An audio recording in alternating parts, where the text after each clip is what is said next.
How's it going, YouTube? This is Skull, and welcome to episode 82 of Zootopia Home Video. 82 episodes, my goodness. Last week, we took a look at the Japanese rental DVD of Zootopia, the only way to own the film on DVD as a standalone release, and it was a rental copy of the film. So, as many of you undoubtedly guessed, today we are looking at the Japanese Blu-ray rental edition. So, yeah, this episode's going to be very similar to the last one. So, if you haven't watched the previous episode, go ahead and do it. I did a breakdown of how rental copies of films worked in Japan, and this is basically the same, except this is for the Blu-ray of Zootopia. So, just like the other one, this likely released in Japan for rental in August of 2016, the same time that the film was released for you to buy on home video. And probably no later than September 2016. So likely August or September of 2016. It's really hard to find information on when rental stuff was put on store shelves. But anyway, so this is what the Blu-ray rental looks like. This package is actually a much better example of how I understand rental copies to work in Japan. So yeah, so you saw what I just did there. The case is, it's basically a DVD case. This one's just the tiniest bit thinner, but essentially it's the size of a DVD case, even though it's a Blu-ray. But from what I've seen, the vast majority of rentals are in DVD cases regardless. So, so this is a DVD size rental case, and the disc just pops right out of the top. There's this slot here, and it's not like you can't open up the case. The case opens up just fine. This is what it looks like on the inside. It's a very interesting design for the case, but it's designed that way so that the disc in its separate case can fit right here on the inside and sit there when the case is closed. I'm not entirely sure what the purpose is of this exactly, but this is how I've seen most rentals work from Japan. Every other rental copy of any film that I own is in a case like this, except for this DVD. So this is more or less how I see rentals. So yeah, if you ever see a listing like this on eBay or something like that for Zootopia or for any film, just know this is much more like how rentals work.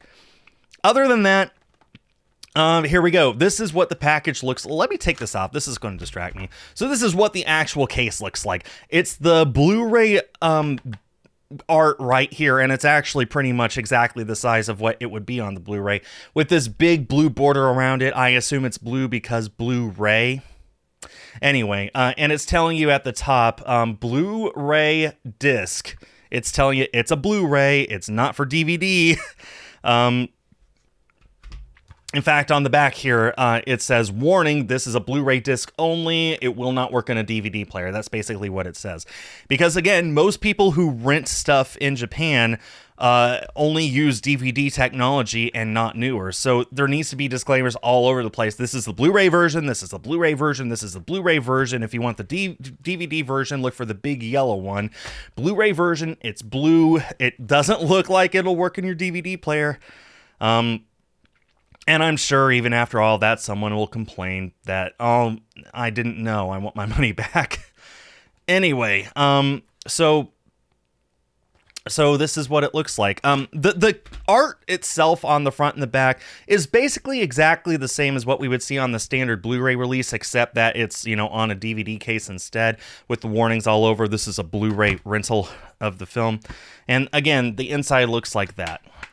And by the way, as far as this 1834 goes, it's on both of these. I'm pretty sure that's not actually standard. I'm like 90% sure it's not standard with the release of the film. I think that when I bought this from Japan, they just had that sticker on both items to make sure that whoever was packaging them knew that they were a package set. So that probably was not standard on a store shelf, but I leave it there because, well, I just like keeping my stuff untouched. We got the big disclaimer down there. This is a rental copy of the film. The spine, my spine is very faded, and I'm a little disappointed in that, but it's basically about the same.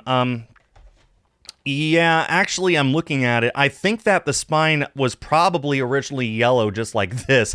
You can see the tiniest bit of yellow down there still, and it looks like it matches that. But this got faded by the sun. My guess is that this was near a window, and it was just facing that way for like years before it finally sold off. So at least it's just the spine that's faded. But yeah, I think originally this was yellow, so it would have looked pretty much the same as this. And everything about it would have been the same, except that it says Disney Blu-ray up here instead of Disney DVD, and the fact that the Blu-ray is actually sticking out and it has this blue banner, this blue sticker beside it. Otherwise, like, even the catalog number down here is exactly the same between them, so there you go. I mean, there's really not much else to say. Has all exactly the same stuff on the back of the Blu-ray as there was on the back of the DVD. Or shoot, it's exactly the same at the back here as there is on the retail Blu-ray. That's what I'm trying to say. Now let's take a look at the actual disc. So it comes in this this very interesting case here. So if I were to take the disc out, try to. There we go. This is what the case looks like. You can see there's this notch here, which is very interesting. I don't know if that's, well, actually it looks like it's to line that up so that it makes a nice tight seal when it's all closed up. And then we got the disclaimer up here, Blu-ray. This Blu-ray disc, hold on, dedicate. Oh, it's delicate. Okay.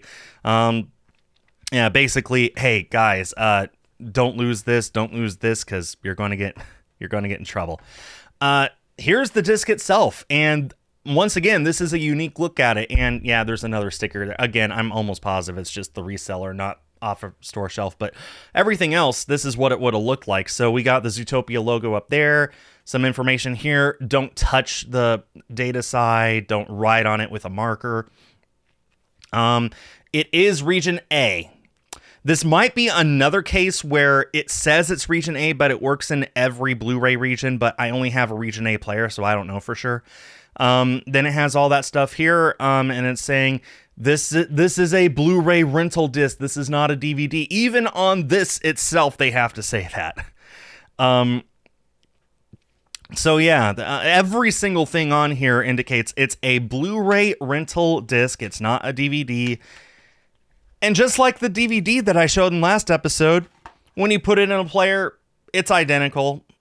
Mine picked up right where it left off the last time I watched a Japanese Blu-ray. The ones and zeros on the data are exactly the same. There's no difference whatsoever. So it's still the Tanuki as a news anchor. Your only language options are English and Japanese. The film plays the Japanese version of Try Everything in the right spots, all that stuff. So yeah, the actual disc itself is identical, even if everything on the outside is different.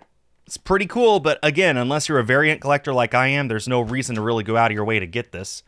In fact, from what I've seen, on average, this is probably the most expensive way of owning the film. Sometimes when I see this on eBay, this is even more expensive than the Japanese 4K of the film. So there's really no reason to go after this unless you're like I am and you need to own every single one. And thanks to this and this, I now own every single release of Zootopia from Japan. And you're probably wondering, well, so what comes next? Well, believe it or not, there is one more Japanese something that I'm going to be showing off in next week's videos, and it is really unique, so I'm looking forward to sharing it with you guys. And hopefully by the time I finish that, my Japanese Zootopia 2 stuff will be in. I sure hope so. So let me know what you guys thought of these rental copies of Zootopia. Let me know if you're interested in maybe getting them, or maybe some rental copies of some other films you're interested in. Remember, this is the only way to own the film standalone on DVD, and also remember, even though this is a Blu-ray only, it's in a DVD size case. Pretty Japan is fun. They give me stuff to talk about, and that's what I care about. So, see y'all next time. Thanks everyone for watching, and stay tuned for more.